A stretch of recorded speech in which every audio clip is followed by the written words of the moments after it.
font vraiment mal aux pieds, ces chaussures. Mierda!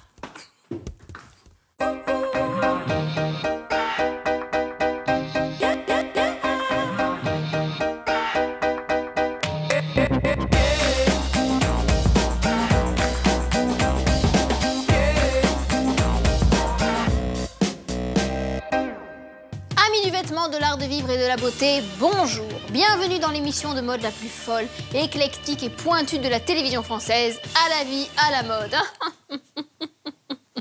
Bon, bienvenido sur Estilia. Je suis très heureuse de vous retrouver sur ce formidable canal international. Pourquoi cet accent, me direz-vous? Eh bien parce que cette semaine, nous vous faisons une émission muy spéciale consacrée à l'Espagne. Olé! ¿Qué tal? ¿Cómo estás? Oh là là, qué bonita es la magnifica robe. Bon, cette semaine donc, toute l'infomode ibérique, catalane et tapas dont vous rêvez. On vous emmène en voyage au pays de la Movida. Et oui, ça sert aussi à ça la mode, sommaire. Au sommaire, à la vie à la mode spéciale España. Toute la mode calor, la mode artisanale, la mode fiesta. Nous vous dirons tout ce qu'il faut piquer à la garde-robe espagnole et en association avec le Daily L, Lorraine Bastide nous donnera son avis modo politico sociétalo. Qu'est-ce qui se passe, Lorraine?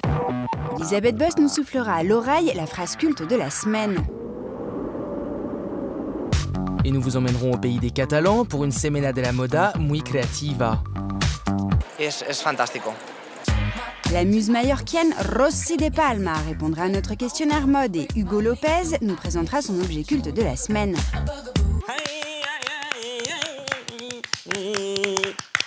À la vie à la mode spéciale España tapas Almodóvar que calor, c'est la vida, c'est la moda, bref tous les mots en A et c'est ahora. Como una ola, tu amor llegó a mi vida. Como una ola.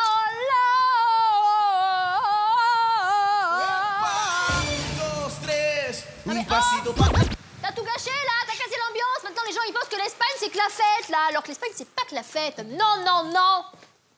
Non mais. Et on commence cette émission avec le JT des actus mode à la mode de Raphaël Simone. Chaque semaine, notre rédac chef sélectionne, fait le tri, calcule, écrit, choisit des infos et nous dit tout ce qu'il faut savoir sur la mode d'ici et d'ailleurs. Et cette semaine, claro que si, elle est allée chercher des news colorées de rouge et d'or, ensoleillées, sucrées, paella, chorizo, hijo de la luna, oui, des infos mode hispaniques. Olé! Si, señor, c'est le JT à la mode de Raphaël Simone et c'est maintenant. Oh, je peux pas m'empêcher de danser. Tolle, toro, toro, toro.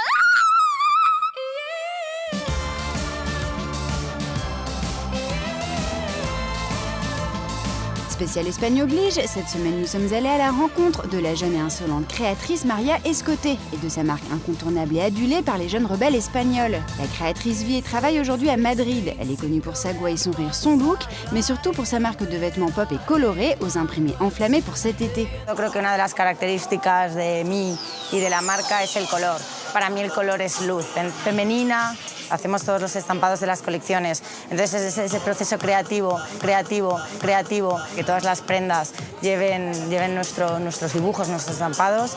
Es una parte importante para que la colección sea bastante personal. Considérée comme la Jérémy Scott espagnole, Maria Escoté assume un héritage de la Movida, jeunesse, kitsch et androgynie. Absorbo de todo. Entonces me encanta el cine, me encanta el arte, me encanta la música, digo que soy bastante tendenciosa, pero hay personajes y sobre todo hay diseñadores de los que he mamado y de los que he estudiado moda gracias a ellos. Jeremy Scott, Jean-Paul Gaultier, Jeremy Scott, Vivienne Westwood, Capelli, Jeremy Scott, Gianni Versace, todos ellos. Porte-parole d'une génération en crise, la créatrice met un point d'honneur à affirmer son indépendance. Creo que pertenezco a una generación que hemos tenido que espabilarnos. Me gustaría ser mucho más descarada de lo que soy y poder decir las cosas mucho más altas, pero a mi manera las digo y sí que creo que hay una idea que está clara y mi público la percibe y la recibe. Vendue en Espagne et en Asie, Maria Escoté, c'est la créatrice alternative incontournable du moment qui d'ici à la vida et à la moda. On la croyait enlevée par Jack Sparrow, au large des Caraïbes, mais non, la star la plus almodovaresque, sexy et ibérique d'Hollywood est toujours là et prête à tout pour ne pas se faire oublier. 2014, l'été approche, le thermomètre grimpe et Penélope Cruz n'hésite pas à donner de sa personne en campagne de mode caliente. Prête à tout chez l'enseigne madrilène très luxe, Loewe d'abord, pour qui Penélope prête son image depuis 3 saisons par élan patriotique. Hacía mucho tiempo que no trabajaba con una marca española y me hace especialmente feliz porque es una marca que existe desde el 1846 y que todo se hace en España por artesanos españoles. Et pour l'été au La Bonita, l'actrice a posé pour Loewe donc, devant l'objectif des photographes Merten Mercus, 2 mois tout juste après son accouchement. Cheveux mouillés, visage levé à 30 degrés, regard fixé, corps pas mal dénudé. Devant l'objectif ou derrière la caméra, tout est prétexte pour se déshabiller. L'enseigne anglaise de lingerie fine, agent provocateur, a elle aussi fait appel à Penélope Cruz pour la réalisation de sa campagne de pub estivale. Un homme, une piscine, une villa et 10 femmes, soit 322 possibilités de réaliser ses fantasmes. Et une apparition furtive, la sœur de Penélope, Monica Cruz, l'actrice inoubliable de la série Undo Stress, qui a mangé beaucoup de croquetas au Ramon et qui est enceinte. Et oui, elle fait toujours tout comme sa sœur et la solidarité fraternelle, ça n'a pas de prix. À la vie, à la mort, Madame Cruz et la mode, et plus si affinité, claro que si. Et des studios d'Hollywood à l'atelier artisanal, il n'y a qu'un pas. Nos chouchous de cette spéciale castagnette et chorizo sont des créateurs de bijoux espagnols qui vivent en France et qui sont encore un peu novices face aux caméras. O sea, nuestra tos. Lo siento, Qué vergüenza. Somos Olga y Pablo y venimos de España y nuestra marca se llama Aventura Carbonell y es una marca de alta joyería de pendientes y piercings. Olga et Pablo se connaissent depuis quelques années déjà. Nos conocemos desde hace 7 años ya. 9 años. 9 años. Et pendant la dernière Fashion Week parisienne, ils ont lancé leur marque de haute joaillerie fait main en Espagne et par des artisans espagnols. Nosotros venimos de un país donde la influencia árabe es muy grande, toda su cultura, sus colores. Para nosotros también es muy importante que todo el trabajo que lleva el pendiente no esté tanto en la parte delantera como en la parte trasera. Significa que en la parte delantera vemos todo lo que son los colores y todo lo que es nuestra inspiración y en la parte trasera está todo el trabajo de que sujeta todas las piezas de cerámica. Et la haute joaillerie, ça a un coût. Comptez minimum 400 € pour les mini boucles d'oreilles et jusqu'à 3000 € pour les maxi modèles. Todos nuestros pendientes son de oro y tienen piedras naturales. Jugamos con diferentes materiales, diferentes texturas para darle vida a la pieza. Lo he hecho fatal. Vale, vuelve a hacer. Pablo et Olga, des hauts joailliers de luxe et d'Espagne, qui croquent la vida à pleines dents comme un salchichon de qualité. Tapas, sangria, Almodóvar. ¿Qué? Chico, Madrid pulpo paella. Vinos, tintos, Barcelona, Sevilla. Ah non, corrida, Julio Iglesias y pretzel. Non, pas pretzel. Il y a quelques semaines avait lieu à Madrid la Semana de la Moda, soit les défilés de prêt-à-porter printemps-été 2014 espagnols qui présentent les collections des créateurs de mode espagnols les plus importants et qui donnent le la en matière de mode espagnole. Alors comment l'actrice Marisa Paredes va s'habiller pour aller faire le marché? Que va porter Victoria Abril pour aller en club? Et que va porter l'infante Cristina pour aller au tribunal répondre aux accusations de fraude fiscale? La réponse dans la garde-robe de la semaine. Hola señora! En Espagne, il y a la paella, la fiesta, mais il y a aussi la moda. Zara, Paco Rabanne, Bershka, Balenciaga, Mango. Question mode, les Espagnols n'ont rien à nous envier. Alors comme on n'est pas chauvin, on part sur les derniers défilés de Madrid et on vous propose une revue en 3 points des tendances ibériques les plus chics à piquer ahorita. L'Espagne, c'est d'abord la pop mode, Almodóvar, la movida période Nueva Ola, les couleurs à mettre les femmes au bord de la crise de nerfs, les motifs à vous rendre hystériques. Les excentriques chics madrilènes vont chercher de la couleur chez Agatha Ruiz de la Prada, la créatrice intello la plus pop et popu d'Espagne, qui voit la vie en rose depuis 30 ans. Rose pétard, jaune poussin, robe arc-en-ciel, en Espagne, elle colore, c'est calor. Pour les quinquas plus provoques à la Rossi de Palma, ce sera motif premier degré. La madrilène Feliz s'affiche avec des imprimés smiley. On en retrouve chez Carlos Diaz, le créateur le plus alternatif de la mode pop madrilène. Smiley que l'on retrouve sur des robes rétro, des top cropped, des baggy ou des pantalons cigarettes. Quant au blasé du smiley So 2002, elles se contenteront de l'accessoire sourire. La mode madrilène, c'est aussi la tendance punk à chien ou punk à perro. En Espagne, si t'as pas ta coupe mulet et ton collant troué, tu risques vite d'être expatrié. La très rock'n'roll Maria Escoté célèbre cet été le noir version résille. Imprimé bas résille, soutien-gorge résille, total look filet, valable pour toi aussi, jeune toréador matador. Et pour les punkettes ibériques qui ont peur d'avoir trop chaud en noir, la jeune marque branchée Herida des Gâteaux propose des panoplies si punk. Mi-cool, mi-provoque, mi-pastel, mi-blanc d'Espagne, bueno, surtout avec un détail no futuro, le piercing bridge, mucho bueno. Et enfin l'España, c'est bien sûr la fiesta à Ibiza dans la discoteca. Chemisier léger et coupe sportswear, la noceuse des Baléares mise sur des matières légères et coloris frais. Elle trouve son bonheur chez la plus internationale des créatrices ibériques, Amaya Arzuaga, qui propose des vêtements graphiques et monochromes. Avant minuit, ça reste girly, c'est pas encore l'orgie. 5 sangria plus tard, la dignité se fait la malle. On passe à la bamboche tribale, grâce au créateur très bling Montse Bassons. Tout le monde en maillot, mais en mode carnaval de Rio. On sort les accessoires à gogo. Plumes, pierres, cuirs et métal, qui peut le mas, peut le ménos. Fashionista madrilène, sévillane tradi ou teufeuse d'Ibiza, les Espagnols ont un éventail de bonnes idées à piquer dans leur garde-robe. Mais restez vigilantes tout de même. Si tout est bon dans le jambon, il n'en va pas de même pour le chorizo. Et tout n'est pas forcément bon à piquer. Olé! Attention, idole, muse et plus encore. Cette semaine, c'est la divine actrice, DJ, mannequin, modèle, artiste, créatrice, ambassadrice de charme, icône mode et pop espagnole, fierté nationale et chica d'Almodóvar, Rosy de Palma, qui répond à notre questionnaire à la mode. Et question mode, elle en a des choses à dire, la Rosy. Questionnaire. 2, 3, 4, 5, 6, 7, 8 and back. Cette semaine, c'est l'actrice, muse espagnole, Rosy de Palma, qui répond à notre questionnaire mode. Une Rosy aux yeux revolver. J'adore les paillettes. Bon, peut-être le rouge à lèvres, les talons. Qu'est-ce qui ne me va pas du tout? Bon, les trop décontractés peut-être, non? Ou les trop bourgeoises. Alors il faut faire flash, et sourire, surtout beaucoup de les sourires intérieurs, les sourires c'est une clé magique. Oh là là, une des les plus fortes c'était Charlie Lemindou, qui c'était tous des cheveux comme ça et des faux ongles ici. Peut-être Charlie, c'est le roi.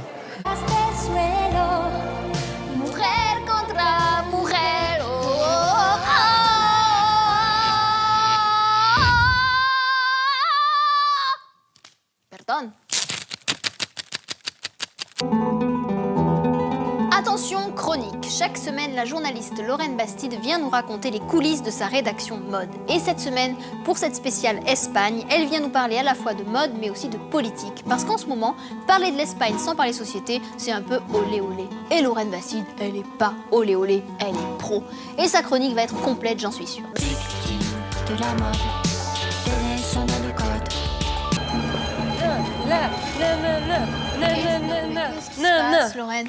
Bah Elisabeth, je suis pas contente. Bon, pourquoi vous êtes pas contente? Qu'est-ce qui se passe? Bah il se passe qu'on a beaucoup parlé d'Espagne cette semaine, justement, à la rédaction, et qu'il n'y a pas de quoi se réjouir tellement de ce qui se passe là-bas, au cas où vous n'auriez pas écouté les infos. Non, je vis dans une grotte. Lorraine. Non mais sérieusement, Alors, on a beau adorer Pedro Almodóvar, le Ramón Serrano et Penélope Cruz. C'est vrai que là, ça craint un peu. Là, il y a quand même des décisions qui sont prises par le gouvernement conservateur de Mariano Rajoy qui sont rageantes, révoltantes. Donc on est en train de remettre en cause quand même le droit à l'avortement. Oui, rien que ça. Tout simplement, voilà. Le droit des femmes à disposer de leur corps. Oui. Donc j'ai une proposition à vous faire. Déjà, il faut se mobiliser, il faut aller manifester. Il y a des manifs à Paris, il y a des manifs en Espagne.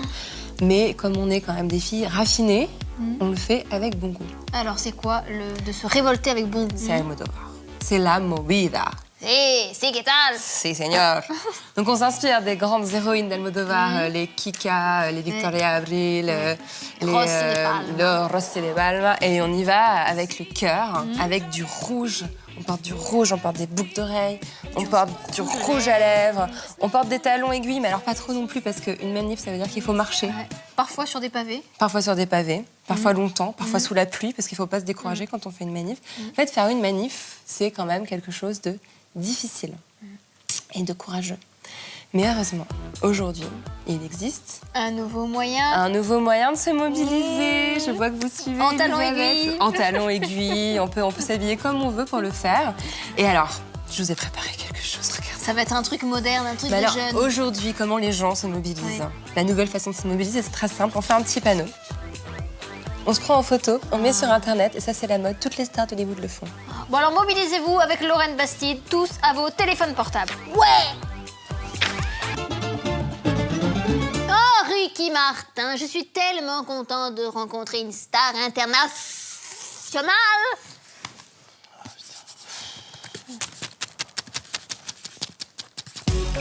Il est l'heure de retrouver le reportage de la semaine. Il y a quelques jours avait lieu en Catalogne la Semana de la Moda de Barcelone, durant laquelle des marques grand public et des labels plus confidentiels mais toujours colorés ont présenté leur nouvelle collection. Je sais, c'est dingue.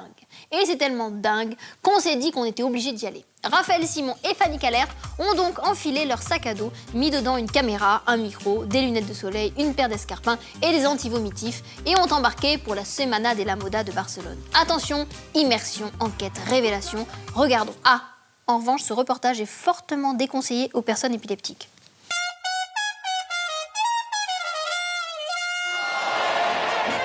À Barcelone, il y a la Sagrada Familia, mais il y a aussi la Sagrada Moda, depuis la création il y a 7 ans de la 080, la Fashion Week de Barcelone.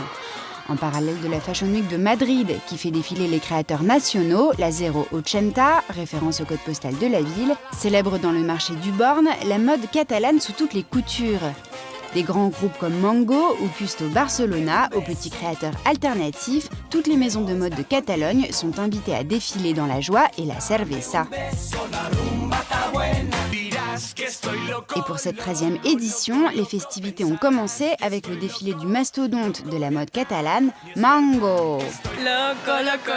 Malgré la crise, la deuxième enseigne la plus célèbre d'Espagne après Zara a mis les petits tapas dans les grands avec son défilé géant.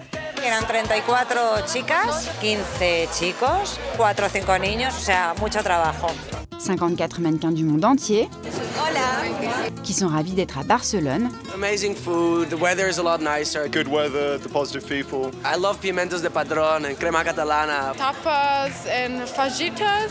Tapas et faritas, le tout dans une petite structure conviviale, loin du stress des grosses Fashion Week internationales comme Paris, Milan ou New York. Comparado con otros Fashion Weeks, me gusta que todo está en el mismo sitio. Castings, fittings y desfiles, todo en un sitio que es una comodidad para los modelos. Ni te lo imaginas. Des mannequins contents et fiers d'être là, notamment le très caliente Andrés Velenzoso, star nationale, ancien égérie Mango, ancien amant de Kylie Minogue et actuelle bombe sexuelle. C'est important pour moi de faire les shows ici à Barcelone. C'est mon pays, c'est ma village, c'est à côté de la mer. Je pense que tout le monde ils sont très contents d'être ici. L'ambiance est posée, les portes de la 080 sont ouvertes. Les hommes politiques et autres stars locales se pressent autour des magnifiques ruines antiques. Mais pas de panique, chez Mango, il y en a pour tout le monde. Les maigres, les rondes, les femmes, les hommes, les enfants. Et oui, c'est la crise, on élargit la cible pour renflouer un peu les caisses, pas bête. Au final, c'est une collection sobre, fraîche et sage, comme toujours chez Mango, qui ouvre le bal. La lambada des 34 défilés est lancée. Bueno, voy a ver el desfile de Desigual. Desigual, l'autre gros défilé de la semaine, qui se révélera plutôt sage lui aussi. La marque clivante et bariolée s'est en effet assagie en termes de couleurs pour tenter de conquérir une clientèle plus normale. L'ambiance, en revanche, reste haute en couleurs. C'est la fiesta et il y a de quoi. Desigual, ça plaît pas à tout le monde, mais ça cartonne en Espagne et en France. Olé! Mais la Fashion Week de Barcelone, c'est aussi et avant tout la jeune création alternative. Pues estamos esperando para el desfile de Aldo Martins. especialmente buscar cosas que son un poco diferentes a lo que normalmente podemos ver en la calle. Le but de la 0880 est en premier lieu de relancer l'économie locale et de créer de l'emploi en promouvant la jeune création catalane. Bueno, realmente la 080 está pensada para promover la moda de Barcelona. El hecho de que Mango o Custodes igual venga y tal, da como más imagen, más importancia al evento. Es un hecho que da más importancia y ayuda, como tú bien has dicho, a otras marcas a florecer y a tener más nombre. Des petits créateurs très novateurs comme Cristia Robustella ou Selim Somavilla, très remarqués cette saison, ou des créateurs un peu plus classiques et plus établis comme Josep Abril ou Celia Vela. Celia Vela, c'est la toute petite créatrice. Qué alta, ¿eh? Grande prêtresse de la mode noire et sexy, qui défile pour la 10e fois à Barcelone. Celia Vela est à la 0880 de Barcelone comme à la Casa. Hay diseñadores de un nivel medio en cuanto a empresa, como podría ser yo, y luego hay gente mucho más amateur o que acaban de empezar, pero con mucho talento y sí que hay ese denominador común que es el de la bandera. Soutenir la création locale, telle est la mission de la 0880, qui relève presque du devoir patriotique. Lo que te he dicho que es muy importante apoyar a los pequeños diseñadores que están creciendo y trabajar en casa y hacer que 080 crezca como una pasarela conocida en Europa es importante, sí. Nos queda trabajo, pero poco a poco. Malgré la crise et un budget réduit de presque moitié par rapport à 2013, la Fashion Week de Barcelone a rencontré cette année un grand succès. Elle a battu son record de fréquentation avec 40 000 visiteurs, à l'enthousiasme communicatif. Y realmente es maravilloso ver todas las grandes ideas que hay por aquí. Es fantástico. Preuve en beauté que, crise ou non, la création catalane a un bel avenir devant elle. Chaque semaine, notre réalisateur adoré d'origine espagnole Hugo Lopez vient nous raconter l'histoire d'un objet culte de la mode.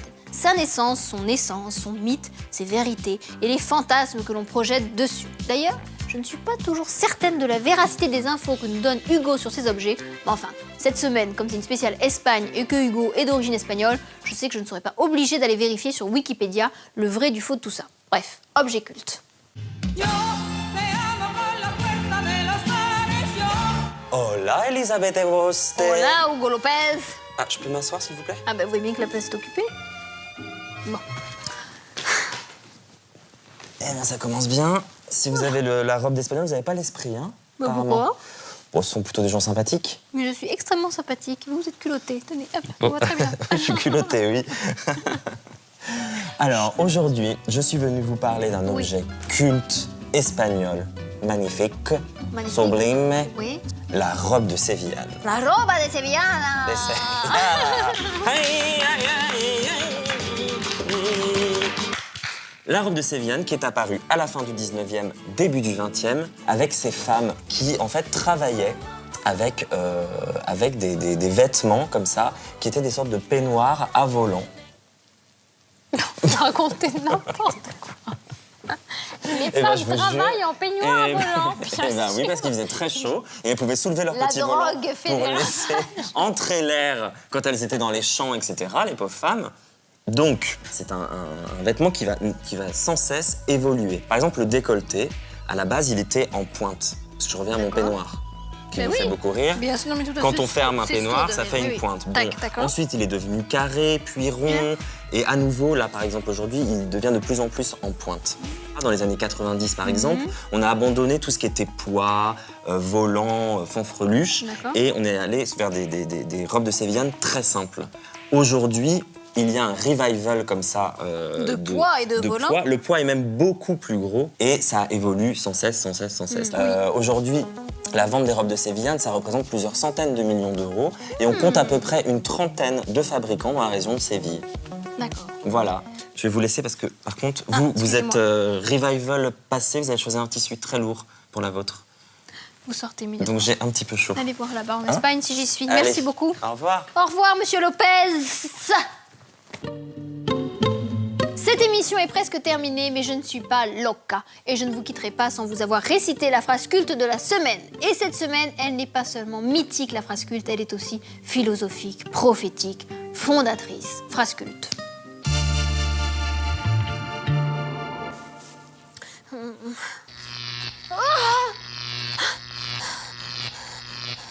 Le 11 août 1999, la station orbitale russe Mir va tomber sur le château de Vincennes et tout Paris va brûler. Paco Rabanne.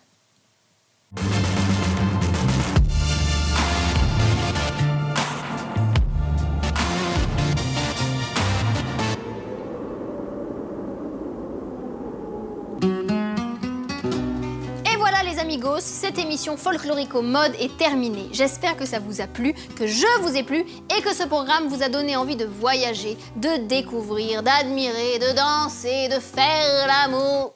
Bon, pardon.